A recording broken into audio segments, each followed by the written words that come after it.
Hello everybody, this is Dr. Winkler.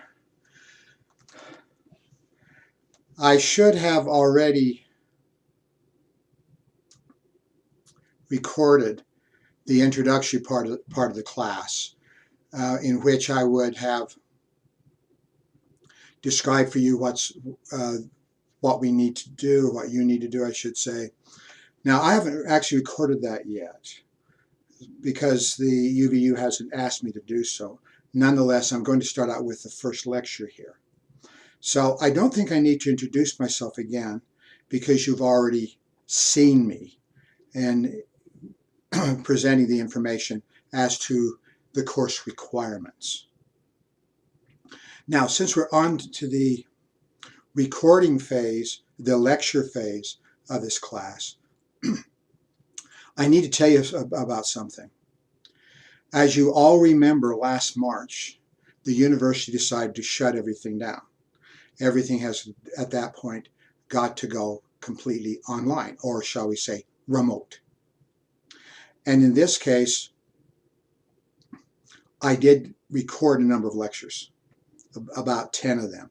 So it might be the last third of the Ancient Civilization course. That includes the material for this class. There's no reason to rebuild that or to do that over again. However, when I'm introducing those things, I say certain things such as, this would be the lecture that I would normally have given on a certain date, April something. Well, you can ignore that because April was a long time ago. What I'm going to try to do is make sure that I have those numbered properly and in proper sequence. But when you go in there and you see me doing certain things and saying, well, this is for a certain time, you can probably ignore that because, quite frankly, that will be out of date. What you need to do is simply say, oh, okay. It usually takes a minute when I'm talking about things like that. Just ignore that and then listen and take notes on the lecture. As I proceed here, as you can see, and hopefully I have already uploaded this onto the Canvas system so that you can take a look at the study guide. This is your material to do well in the course. I urge you to go into Canvas to look up the study guide, and I urge you to print it off so you have a hard copy. So as we proceed with our lecture, you can look at the various terms and ideas which I am discussing, and then you can say, oh, this is what he meant by that term, and you can take notes on that. As I've already mentioned, the best way to succeed in my classes is simply take good notes, and before each examination, memorize your notes. But you do need to print off the study guide and take notes on it. Something else I need to tell you about, and that's kind of me as an old doughhead. I have recorded a number of lectures for this and other classes already. I've reviewed my work to make sure that I'm making sense and to make sure about my clarity in giving you information. There is a problem with that. There are many times I'm thinking one thing and I will say another. I don't know why this would be, but it is the case. Not long ago in another class, I was recording a lecture where I was talking about the movie Gone with the Wind. And Gone with the Wind was released as a theatrical production in 1939. I was thinking 1939, and when I recorded my lecture, I said 1936. Why I would do that, I don't know. I'm quite famous in a class like this where I will be thinking Aristotle and I will say Plato. When I make those kind of mistakes and I catch them, hopefully I can correct what I'm doing. But in reviewing my lectures, there's a lot of times when I don't catch them. Hopefully, however, within context. If I'm discussing Aristotle at some length, and we will later discuss both Aristotle and Plato when we get to Greek philosophy. But if I'm in the midst of discussing Aristotle and I say Plato, hopefully you will clearly understand that I did mean to say Aristotle. But that is a problem I seem to have. So please bear with me. Well, let's kind of get going in the class now. Let's get into the introduction. As you well know, I'm Dr. Winkler. Here I am right up there at the top of the page. This is something I have created. I didn't copy it anywhere. I didn't borrow it from anybody. Nobody else contributed the information. This is totally me. And this, as you can see, is, okay, let's quit mucking yourself up, Albert, and go to Ancient Civilizations Study Guide. This is where we're going. Now, this course is an Ancient Civilizations course, which I think is a little bit awkward. I'm a historian, and this class is under a history number. We call it civilization. Civilization and history are not exactly the same thing. There's clearly severe overlap, but they're not quite the same. However, when we proceed, we need to ask a question. If this is a civilization course, what, in fact, do we mean by civilization? I like to do this at the beginning of my classes. I'm not trying to embarrass my students, but frequently beginning a class, I'll say, okay, students, we need a definition. Tell me what civilization is. That gets the old brain going. People think about it for a minute. And I start getting comments. My students are very, very good.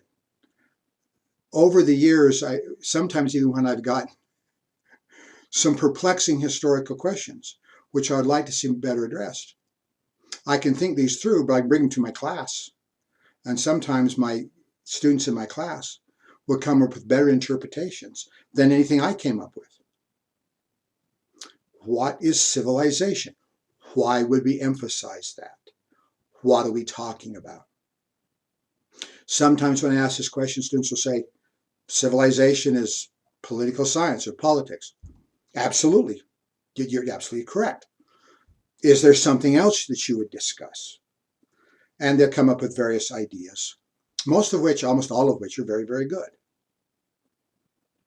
Can we say, however, in looking at the origin of the word civilization, it comes from Latin. A lot of our academic terms do come from Latin via French. And when we talk about the Middle Ages, I'll talk about how that kind of thing happens. Nonetheless, civilization is a term that essentially talking about civitas. In other words, that which happens in cities. People living in cities. One of the core ways of understanding civilization is to look at people in the urban environment, where there's a lot of people around. People living in cities. Well, okay, that's very good. What do people do when they live in cities? City is quite different from the rural setting. You're out on the farm. Before you have farms, you have hunters and gatherers. You have a certain kind of society that exists at that time. When you move into cities, and I'm going to make a big deal about this when we get to the Neolithic, when people move into cities, then we start seeing people doing different kinds of things. What do people do in cities? Well, I'll talk about this later. Also, specialization. But when you're in cities, you can have political theorists, can you not? Sure you can. Is that going to happen when you're hunting and gathering? Probably not. Are you going to have certain kinds of art that's produced? Is there art dealing with people hunting and gathering? Well, yes, there is. They do make simple, relatively simple artifacts. And they scratch things on stones. I happen to be from Utah. There are certain places which I have seen in southern Utah where native peoples, the Indians, at some time, it's very hard to date these things, had scratched figures onto stones. Sometimes it's hard to understand what they were doing and why they were doing it. Can we call this art? Yes, we can. But the sophistication in art, shall we say a more advanced artistic level, takes place in cities. So art, how about literature? Now, hunters and gatherers don't really develop reading and writing there's really no need for them to do that. But people in cities do develop because of more sophisticated economy. You do have a tendency to develop written records or written forms. And when you do this, you have the ability to record people's ideas. Can literature be part of this? Yes, of course. Art, literature. How about architecture? Whoa! Hey, I like art, you know what I mean? Every time when I'm traveling, first thing I do is go to an art museum. If you look over my head or my shoulder, you're going to see a very, very small percentage of the art I've got in my house. I just absolutely adore it. But we have art, we have architecture. Architecture is gorgeous, big, tall buildings. People on the move aren't going to create this. They have no need to create this. And quite frankly, they don't have the numbers of people that is necessary to create monumental architecture. Art, literature, political theory. We're getting into later on, we'll talk about this when the Greeks develop it. We get into drama. We get into, shall we say, what we call high culture. Now, people in cities do a lot of things. There's people going to the opera, civilization. People going to concerts, civilization. And there's people on the street doing different kinds of things. And they might be pitching pennies. Maybe I'm dating myself. When I was a kid, and I was never very good at this, so I didn't do it. We did what we call pitching pennies or lagging pennies. Go out in the hall. This is junior high school. You go out in the hall, and there's the wall. And you have a penny. Your friend has a penny. And you take that penny and you throw it against the wall. The penny that gets closest to the wall wins. And the person who had his penny closest to the wall gets to keep the other penny as well. You can have even 2 or 3 guys doing this. You get several pennies. As we talk about doing away with pennies, obviously that doesn't mean an awful lot to people nowadays. But when I was a kid, you could buy a gumball for 1 penny. Put it in, got a penny. Well, that's what people do? Yes. Is that culture? Yes, it is culture. Would you consider that to be high culture? No matter how good you are at pitching pennies or lagging pennies, are you really going to see that on a stage at Carnegie Hall? Let's come forward and pitch pennies. So it's essentially what high culture does, not necessarily what everybody's doing. The complexity of society is very, very big. We can say that civilization encompasses a whole range of things, not necessarily just the ones I've mentioned, but the interaction of other things as well. Yes, we can certainly do that.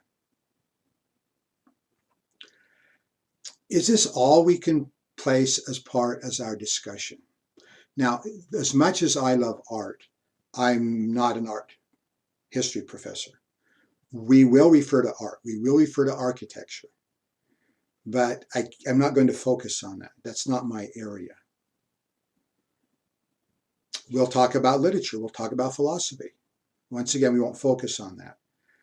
That's just part of the matrix of a very large class because civilization brings in a lot of areas, including history. Well, what would we include in the discussion? Sometimes people think that the greatest of all accomplishments is civilization. If you certainly buy into high culture, and I do very much, why would we not consider that to be the greatest of all accomplishments? Many years ago, this is back during the Cold War, where they taught us from the time I was a little bitty kid, I'm a Cold War kid, that the Soviets are going to come over and nuke us. And I'm from Tooele, Utah, population 8,000, right? And they had me convinced that Tooele, Utah was on the top 10 list of targets for the Soviet Union. Now, why they wouldn't do the Tokyo Army Depot, why they wouldn't do the Pentagon, why they wouldn't do the Capitol building, why they wouldn't do numerous military bases. Before Tooele, I never did understand that. But being a Cold War kid, they had us afraid. And one of the things I remember seeing, there was a big program on the possibility of nuclear wars, on PBS, educational TV. Well, I was really into this. I wanted to get in. What is he saying about all this? And he was an American. He happened to be living in London. He talked about the airstrikes in World War I, a few dirigibles, airships came over, dropped a few bombs, killed a few people. During World War II, yeah, that was pretty severe. The Blitz, about 40,000 people in Britain are killed from 1940 to 41 in the Blitz. Well, it's very disturbing. But then he said during a nuclear war, you can imagine that, lose cities. He said, what would be so awful about a nuclear war? What would be so awful about a nuclear strike? Is that we would lose that which is most important to us. We would lose our civilization. I remember thinking, I'm still thinking this, I'm going, well, if I'm dead and I'm told there's nothing left of me but an ink spot on the ground, the fact we might lose opera probably won't bother me much because I won't be around to be concerned. Can I say that my life, and I think our lives, are more important to us than the actual accomplishments of high art?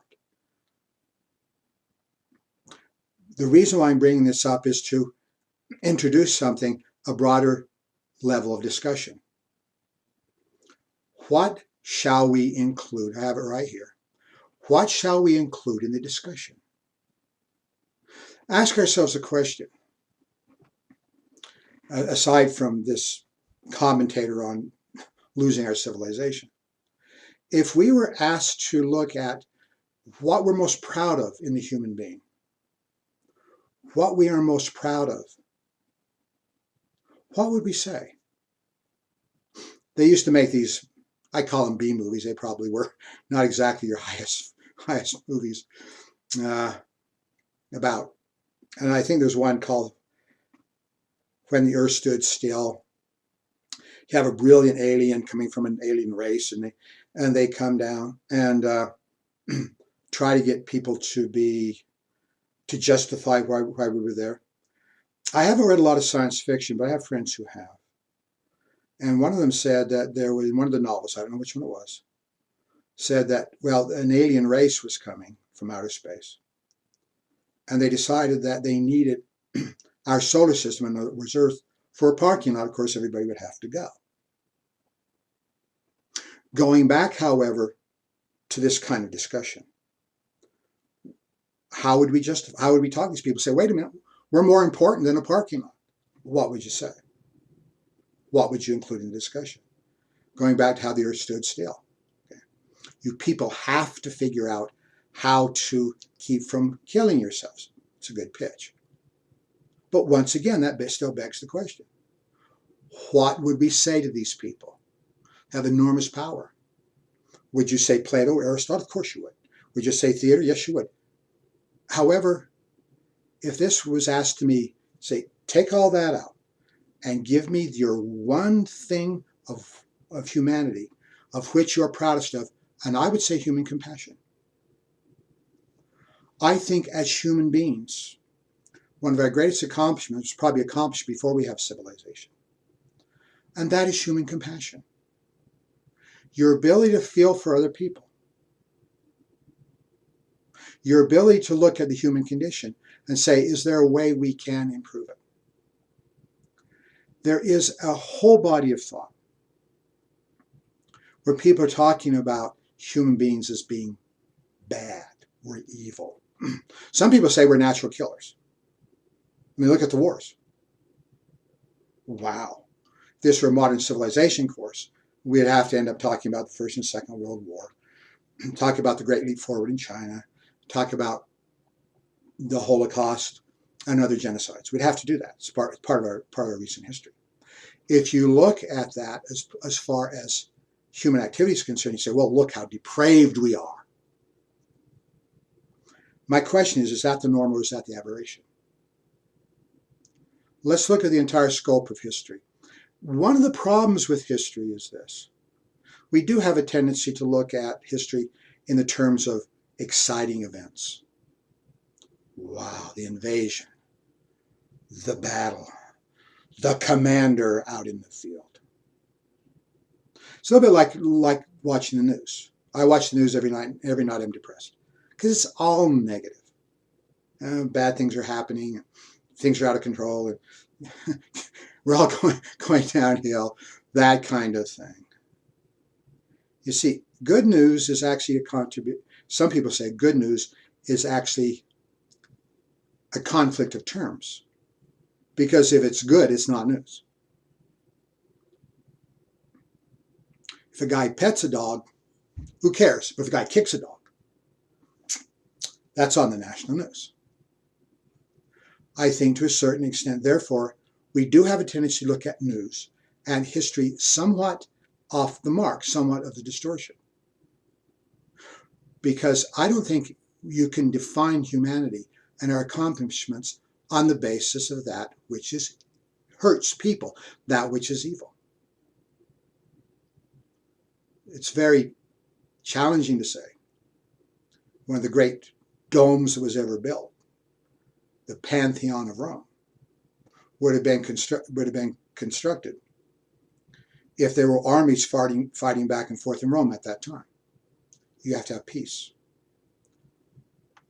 Very, very, very importantly, you have to have cooperation. Look at our lives. Look at our accomplishments. It can be politically, it can be economically, it can be socially.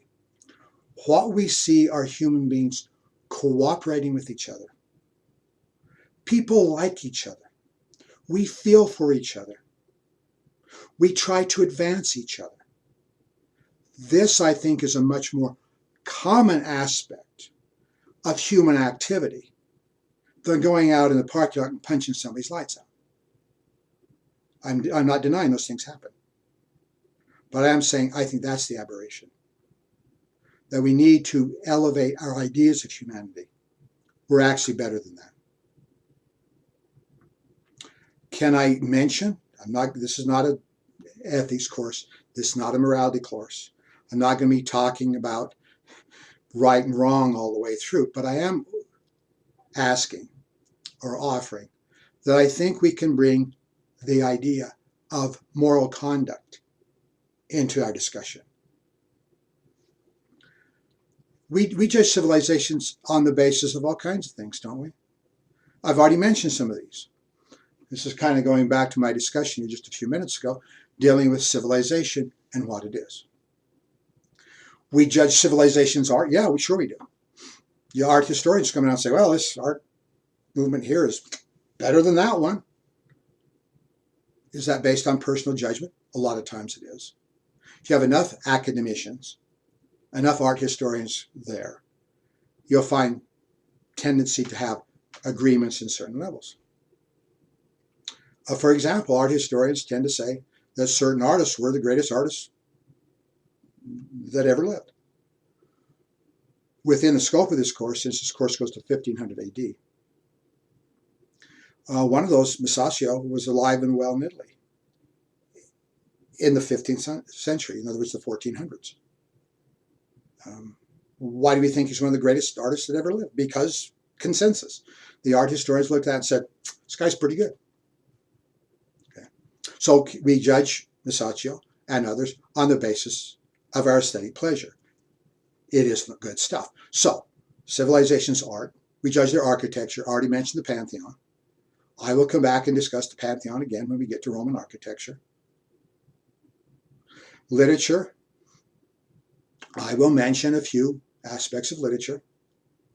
Okay. Art, literature, organization. Well, kind of goes back to our idea of civilizations, people cooperating, people working together, and creating advanced societies and economies, advanced political structures. We judge law. A lot of times people look at law, Roman law being one of the more influential law systems, which is around the time frame which we are discussing. We do tend, there is no absolute sense, somebody's out there saying this is a totally objective view. No, we judge all of these things according to our values. But something else comes out of it's the same kind of discussion. That is, we can judge all of these things, but we can't judge their conduct. If you're a moral relativist, you say there's no such thing as absolute morality. It's always situational ethics.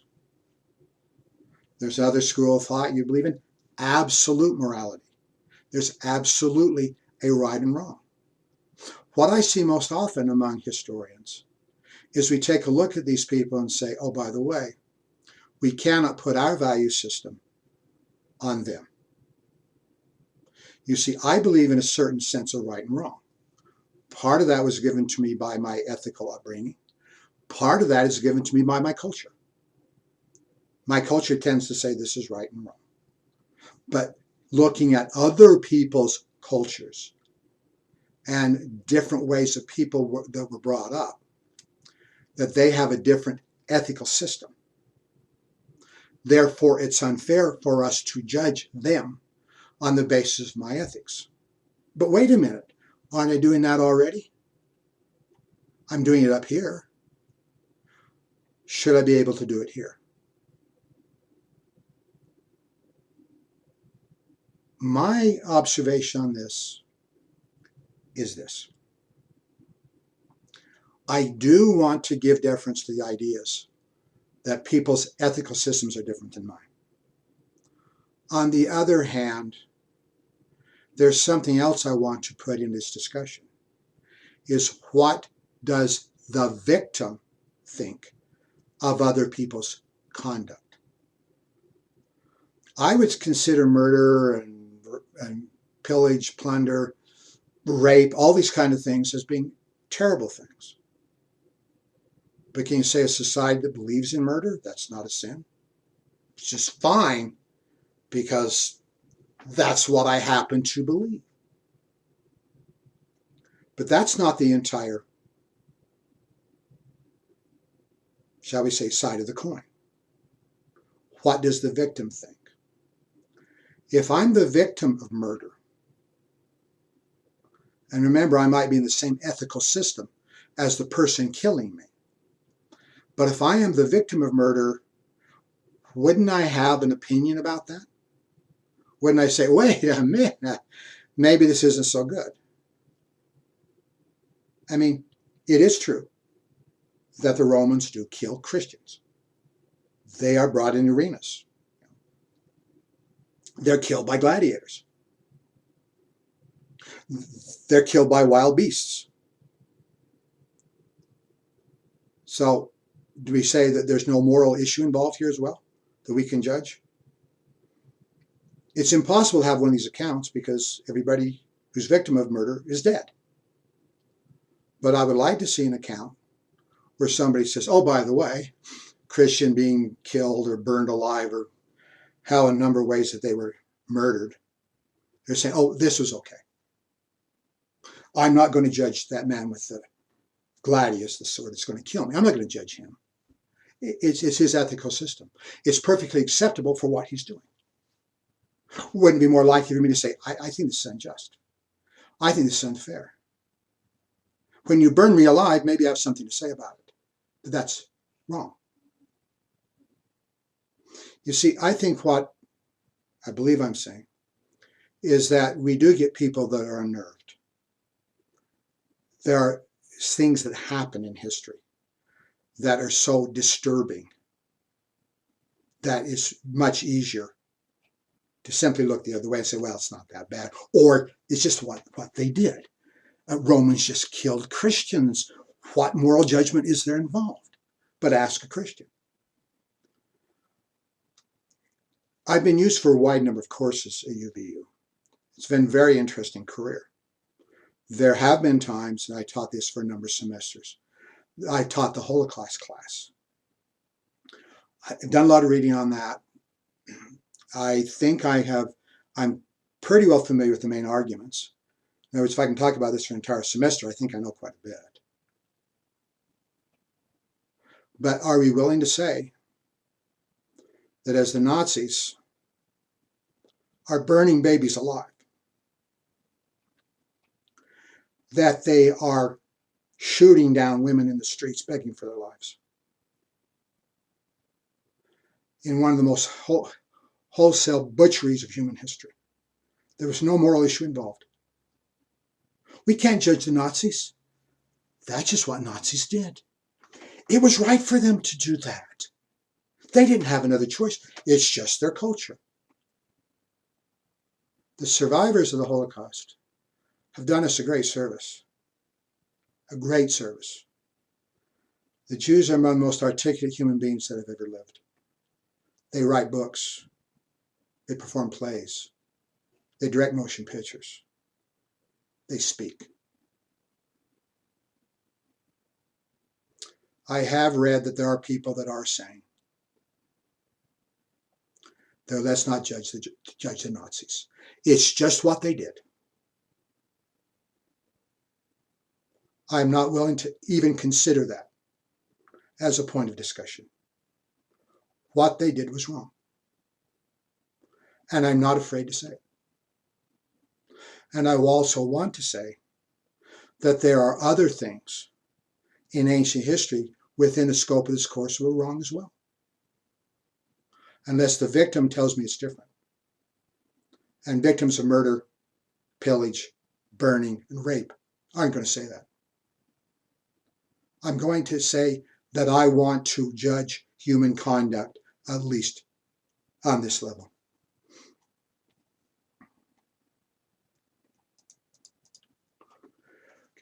History. History uses written records. There are a lot of disciplines out there that deal with the past. I already mentioned art history, philosophy. A lot of people deal with the past. Archaeologists deal with the past too. Archaeologists deal with physical artifacts. History is a little bit different. Now, history is not an honorable profession in this manner. I like to make a bad joke. I'll make it again. It's one of my favorite bad jokes. When historians are around, make sure you lock your office. If you're in a discipline, because we'll come in and we'll bust in there, we'll get your files and we'll look at your literature, we'll look at your architecture, we'll look at your archaeology, and we'll use that to help us understand history. But history does have its focus, and that's written records. In the ancient world, historians have to use archaeology, anthropology, and other disciplines to help us understand. When you get closer to modern history, that's not as challenging because you have so many more written records. So history uses written records. That's essentially one of the definitions. But civilization predates writing. That's true. You don't just have some nice lady sitting around figuring out how to do this a little bit better, and then boom, civilization appears. No, civilization's around for a good length of time before you have written records. So to understand where history comes from, you have to see where civilization comes from. And that's kind of where I'm going to take our discussion now. I'm not an anthropologist, I'm not an archaeologist. If you want to look at those disciplines, it's probably a pretty good idea to take a look at those other areas, and they can bring in a richer understanding to this discussion than I can. But civilization doesn't just pop out of nowhere. People have been around for a long time, a very long time. We usually call one of the first eras of humanity is the Paleolithic. Essentially, that means Old Stone Age. The archaeologists, and I think it's very, very helpful, tend to look at various time frames on the basis of artifacts that are found during those time frames. There's the Paleolithic, the Old Stone Age, Neolithic, New Stone Age, the Bronze Age, the Copper Age, the Early Copper Age, these kind of things can be the Iron Age, the kinds of artifacts you find. Now, I'm not going to, you've seen this done in the other classes where they kind of count up. I'm not really going to do that, but I'm going to talk in broad terms. The earliest form is actually what we call the Paleolithic. the Old Stone Age, the chipped stone. Let's look at some Paleolithic stones.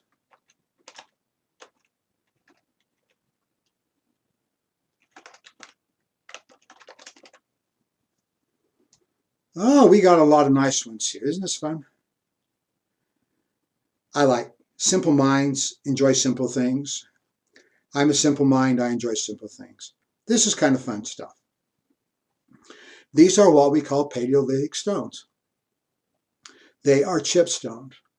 Now, stones are very helpful if you're trying to look at human habitation or human activity, for the simple reason that stones last a very long time. I mean, yeah, if somebody worked on a stone, you toss it aside or lose it or whatever, it's going to be around the thousands of years, for thousands of years. Other kinds of things, like if you make a basket or something, which is largely made out of straw, then that's not going to last nearly as well. But people are using stones. A question we have to ask ourselves is, well, why? Why is this such a valuable tool? Let's say, and I'll talk about hunters and gatherers more in just a minute. Let's say you're out someplace, North Africa, Middle East, whatever. You're there and you come across an animal. Maybe you've even killed the animal. Maybe even snared the animal, like a rabbit running through a rabbit run, and you have a little noose there and the rabbit goes and gets, and you catch the rabbit that way. Or you come across an animal that the lions or some other animals killed, and you come across a carcass. That's very good food. How are you going to make use of that? Well, you have your teeth. Nah, teeth are very strong. You're going to use your fingernails. You need a tool. Your teeth and your fingernails simply aren't going to do it. You need a tool. All you have to have is a chipped stone. A chipped stone that holds an edge. And then you come with that stone. Sometimes we call these hide scrapers. You come up with that stone and you come up to that carcass. You cut off a little bit, hind quarter, a little bit steak over here.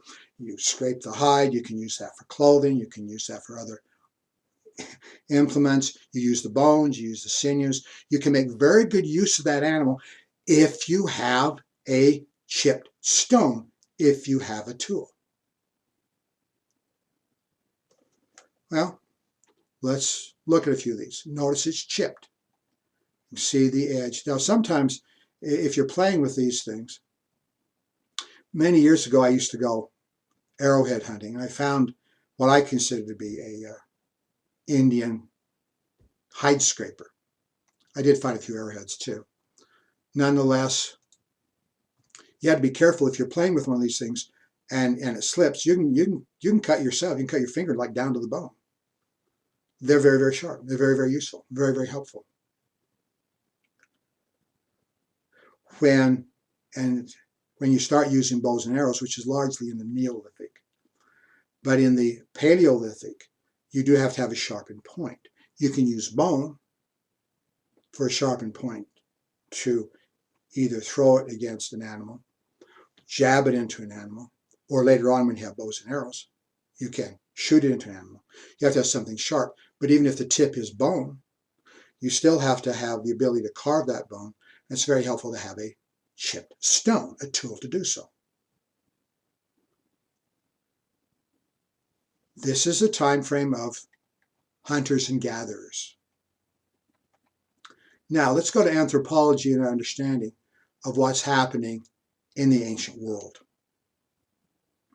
How do we know how these people lived? We have a certain number of artifacts that have survived. Can we actually take a look at these things and say, well, because of this, we can make broad discussions on their society? That becomes somewhat challenging. But we do have modern societies. By that I mean societies that still exist. There are very few of them.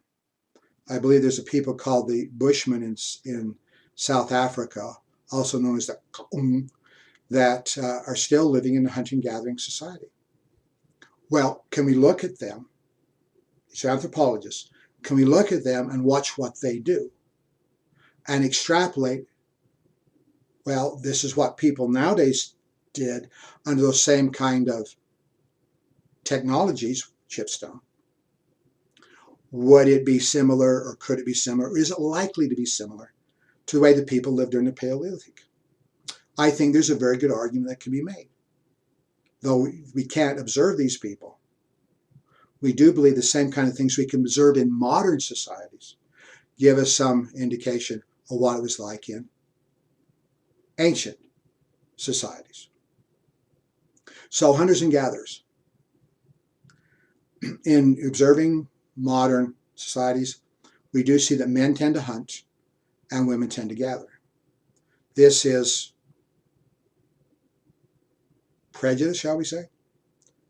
We notice that gatherers, the women that are out getting food to eat from plants, tend to produce more food than the people out hunting. So, when we say hunting and gathering, isn't that a little bit implying that hunting's more important than gathering? Maybe we should say gatherers and hunters, because the gatherers are more important. Can we say that when the hunters bring in meat, it's a higher quality kind of protein, or there's a lot of fat involved, while the gatherers, women, are getting nuts, berries, tubers that are in the ground, that they're bringing in very, very good food, but it's not exactly, shall we say, there's not as many calories per pound in vegetable plants as there are in flesh. Well, we believe that women are actually more important in this case. We look at modern societies when people are on the move. Why are you on the move? Well, if you're following the herds, maybe to pick up an animal that is sick, or another animal has gotten knocked down, so you can come upon it and use it. Or you're trying to, if you're quite sophisticated, you can get out and use a throwing device to get an animal. You have to go where the animals are. And also the gatherers, the women, you can only get so much food in a certain area before you have to move on. So the groups aren't sitting around. They're on the move. They move from place to place. Sometimes they move in various places at certain times of the year. They know that, for example, in this valley, you tend to get more grain in the fall, or the berries get riper in this valley in the summer, or the herds are down by the river this time of year. They're very sophisticated in where they know where they're going. So, but the groups are usually 30 to 50, not a large number of people involved. Even though in watching the hunters and gatherers,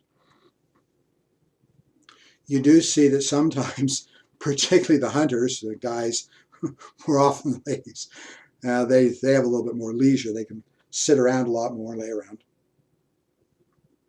But can we say when they're on the move, there's really no time for new ideas? Are you really going to have new ideas if you're on the move? If you're packing up your few belongings, you have to carry everything, so you can't have a lot. You pack up your few belongings and you go to a place, and one place or another. Later on, we'll talk about domestication of plants and animals in just a little while. Later on, we do find out that when we have even pack animals, and you're following something like sheep from the various pasturages at various times, we call this transhumans, because people are moving. This situation is also very similar. There's really no time for new ideas. Let's go back to the Paleolithic, where everybody is on foot. There's no such thing as a domesticated animal. Population has to be limited. It has to be limited. You can have a few children. Well, why don't you have a big family? If you're moving and you have small children, you have to carry them. how many children can you carry at one time? Do you think you can actually pack 2 kids over many miles? No, you can't. 1. You can afford 1 small child. If you have more than that, what are you going to do? Usually they say that that when a child can actually, shall we say, carry its own weight and move around well enough, the child usually has to be about 4 years old or so. You can't have a 4-year-old and a 2-year-old. You cannot have that. But what if you have another child? Do you have to kill it? It's going to die anyway. If you try to carry it, you're going to die. In a woman having children, she could have 2, maybe 3 children before she's too old and infirm under this kind of system. There's no such thing as a large family. You cannot have it.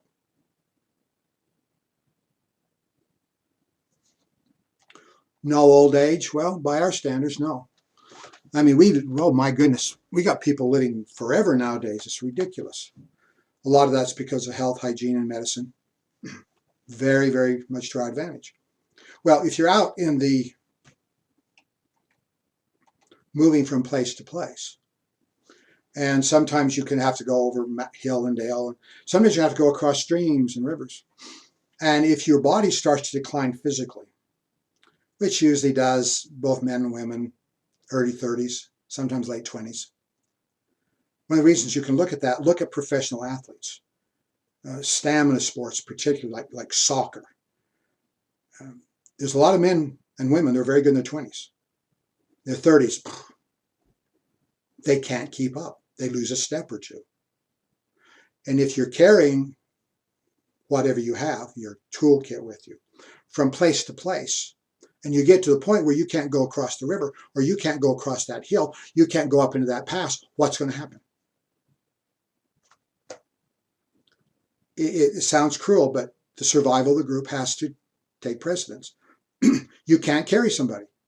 If you can't carry a small child, you certainly can't carry an adult, or a man or a woman.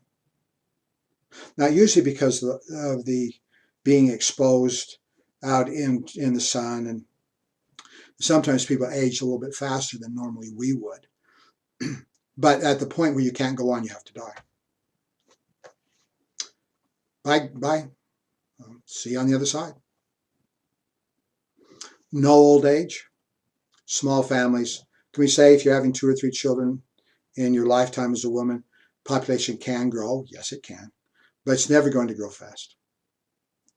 Now, I'm talking about when people get old, 30s, whatever, 35 is probably a pretty good cutting off point of when people can no longer keep up under extreme conditions.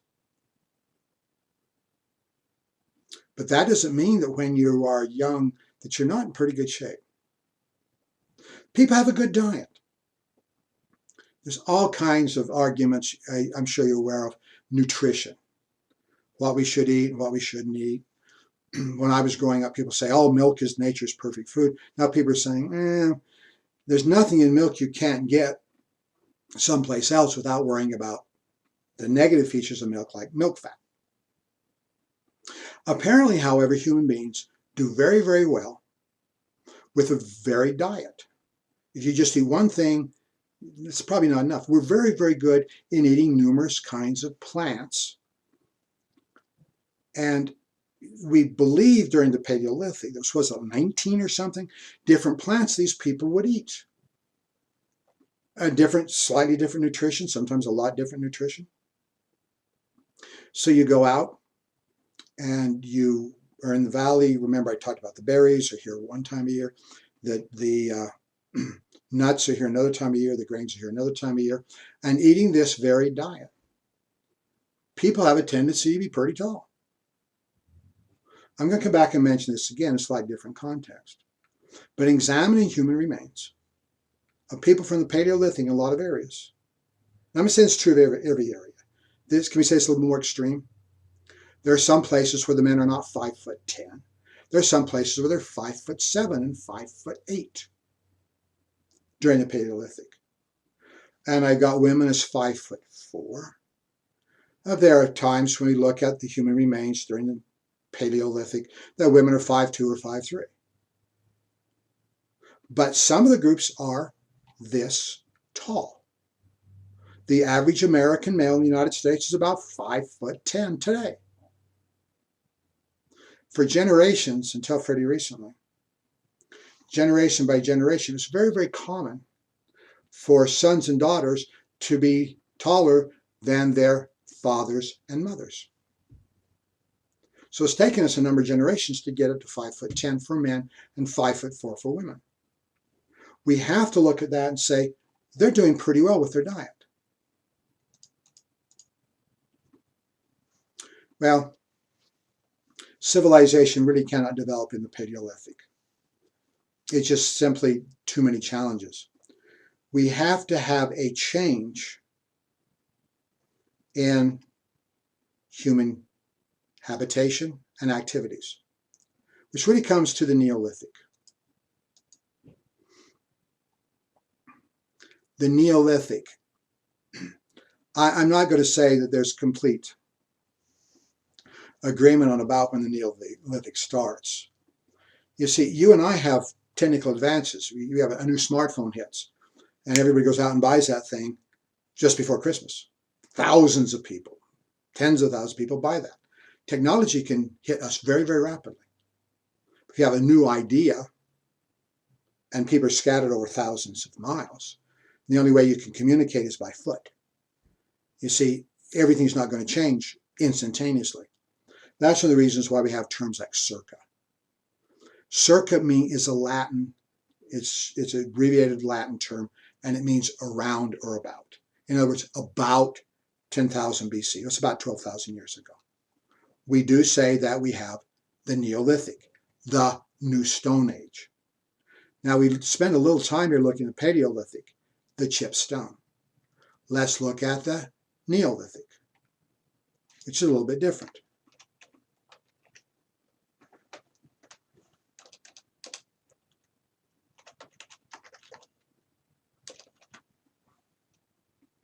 Okay. Let's look at some Neolithic stones. Now let's do a little toggling back and forth here. You have Paleolithic, you have Neolithic. You notice there is a difference. Notice down here you have arrowheads. Can you see the difference here? That's more, see, that's a Paleolithic stone. Can you see a difference here? Something that's chipped over there versus something that's smooth. You see, one of the problems if you have a chipped stone is that the edge is not consistent all the way around. So it can chip and break off. Now, depending on what you're using it for, that's not a big problem. But if you want something that's a more advanced tool, shall we say, something maybe for chopping up food or trying to cutting up some wood, sometimes it's very helpful to have a smooth edge over here. The way you do that is you simply take a chipstone, you chip it like this, and then with sand and rubbing, it's got to be worth it because that's a lot of extra effort. You get something that is smoother and more rounded. Can we say that's an advanced tool? Sure we can. So when we find the new stones showing up, we're talking about, shall we say, an improvement or an advance in the toolkit. However, this is a very, very common artifact. The archaeologists are going to say, aha, we do see this is more common among the Neolithic than what we see over here. But can we say, though this is very important in recognizing the time frame, there are other issues involved as well. Can we say the hallmark, perhaps the biggest single advance in the Neolithic, though stones are better, it's actually the domestication of animals and plants, or plants and animals, if you will. Do you domesticate a plant? You domesticate a plant if you control the plant. If you plant the plant, and you come back and harvest the plant. We sometimes call that a domesticated plant. And sometimes you can actually, with careful breeding of plants, you don't really breed plants, do you? It's pollination of plants. You can actually improve the plant itself. A good example is corn. Really not part of this course because it's in the Americas. But you start out with a small ear of corn, probably about that big, and the modern ear of corn is quite remarkable. Well, why is this? Over hundreds of years, the native peoples, the Indians of the Americas, were very careful in who was pollinated whom, and actually were developing a more sturdy plant. Well, plants do advance somewhat, but a lot of times you start out with bread wheat, for example, and you end up thousands of years later with essentially bread wheat. So domestication of plant is controlling the population you plant and you harvest. Domestication of animals is much more easily defined because you're very familiar excuse me, with a domesticated animal than you are with a wild animal. You have wild dogs, live out in certain places of the world, and you have the little puppy on your lap. Same animal, but, shall we say, one's domesticated and one is wild. This changes dramatically almost the entire nature of humanity. Not only is this the greatest advance in the Neolithic, this could be the greatest human advance ever. The only other movement that I would argue that we could probably put in the same category is this: when people become industrialized, industrialization, which starts beyond the scope of this course, which actually starts in the 18th century, the 1700s. Then you get machinery doing work for people like it's never happened before. That's another great human advance, which you and I are taking big advantage of right now. Now, we could put that in the same category as the domestication of plants and animals. On the other hand, I'm going to say, if we want to have an understanding of how people's lives are fundamentally changed, more than anything else, by these ideas, or these inventions, if you will, then we have to look at the Neolithic, at animals and plants, as being one of the greatest, if I think it's the greatest advance in human history. And it took place before we had written records. So once again, we're using archaeology. Let me praise this quite highly. How many animals are there in the world? Species of animals.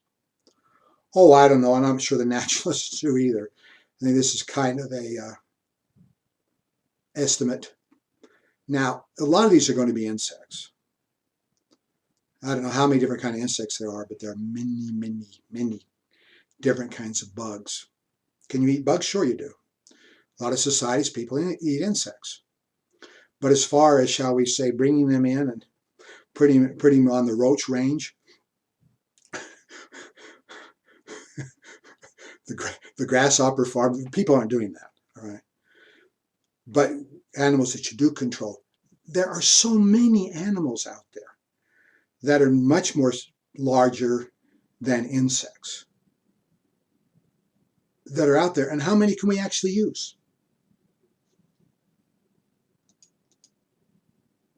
You say many animals have been tried, but very few work. We have to believe that before you've actually found animals that you could use for domestication, that you had to look at a large, large number of animals to see which ones work and which ones don't. I saw a tomb painting in ancient Egypt. I've never been to Egypt, but I've seen photographs of a tomb painting in Egypt, where they actually show a baboon that's being tied up, and there's meat on a stick, and they're feeding the baboon. I'd like to have an explanation for that. It's not easy to come up with a good argument as to what's going on here. Is it possible they've taken a baboon The ancient Egyptians took baboons and tried to figure out ways of selective breeding using a baboon in a manner that can be helpful. That could possibly be. I believe there's very large numbers of animals were tried. There's so many animals out there. And how many actually worked? Sometimes you start out with a wild animal, and the end product, an animal that you can use, is very different from the animal you start with. So many animals were tried? Yeah. I don't know how many. I would say a very large number, perhaps. The first animal that we think was domesticated is the dog. The wild form of that is the wolf. Years ago, I decided, why don't I explain what's really happening with domestication? So I decided I will run down these time frames. I found articles and books. And when I originally came up with this argument just a few years ago, that it's about 12,500 years ago. And now they're saying, well, we can push back the dog even farther.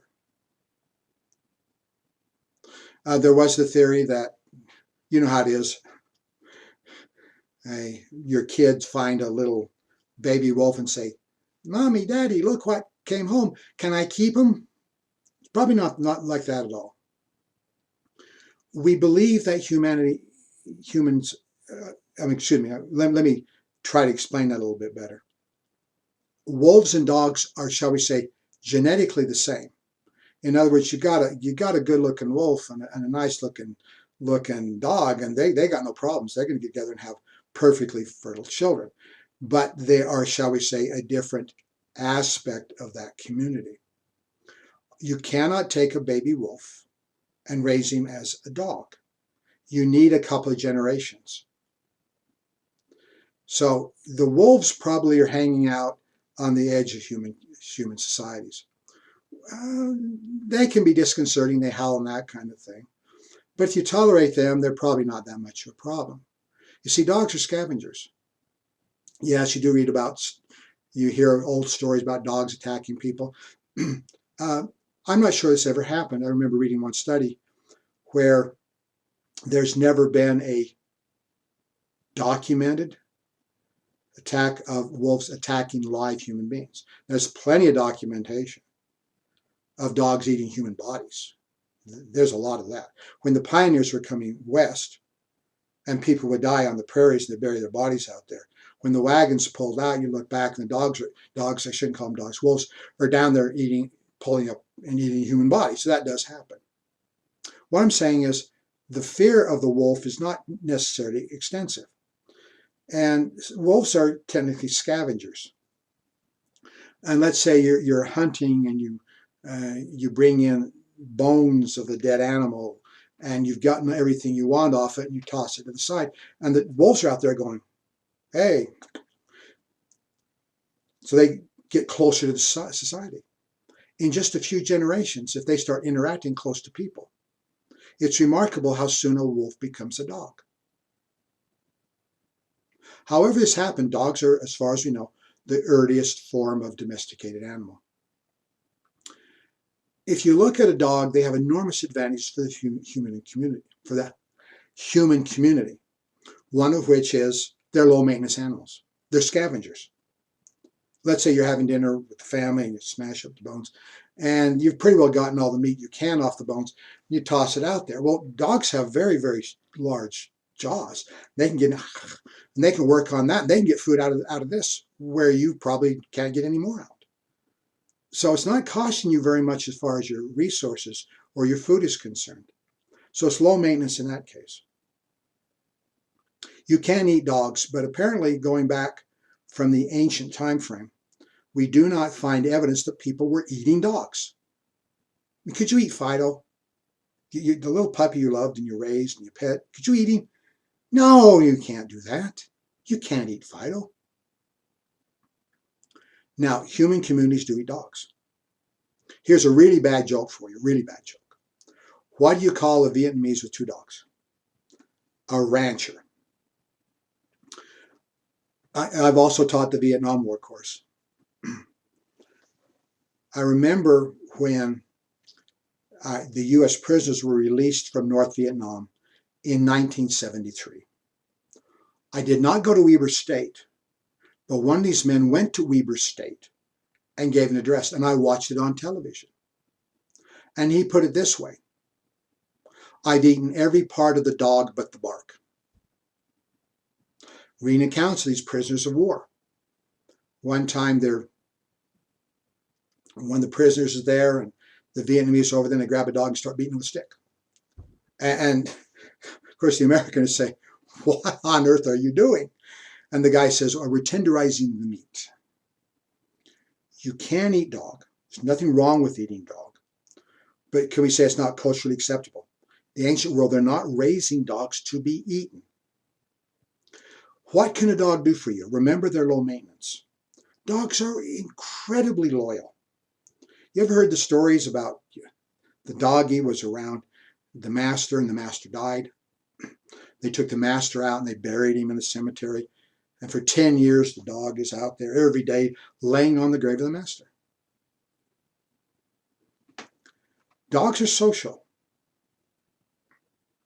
If you get around a little puppy and you play with a puppy, that animal can be enormously loyal to you.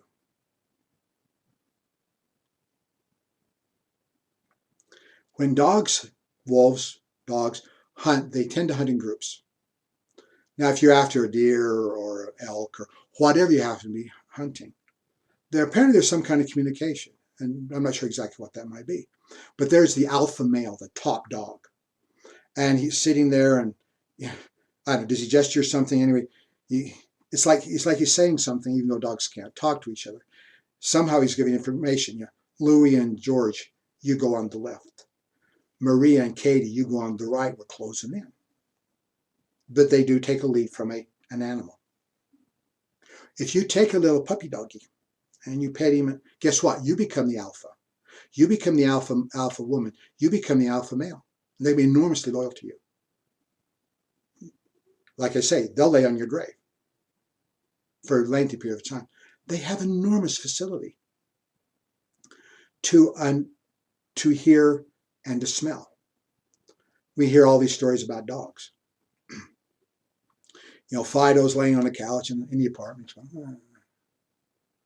Been there for a long time. All of a sudden he goes, wow, what's happening? He goes to the window and he goes, bark, bark, bark, bark. And 10 minutes later, the master pulls up in the car. What are these dogs clairvoyant? They see through time? How do you know it's there? We believe that though the master be miles away on the freeway and there's hundreds of other cars around, the dog learns to recognize the sound of the car and knows the master's coming and soon. Whoa.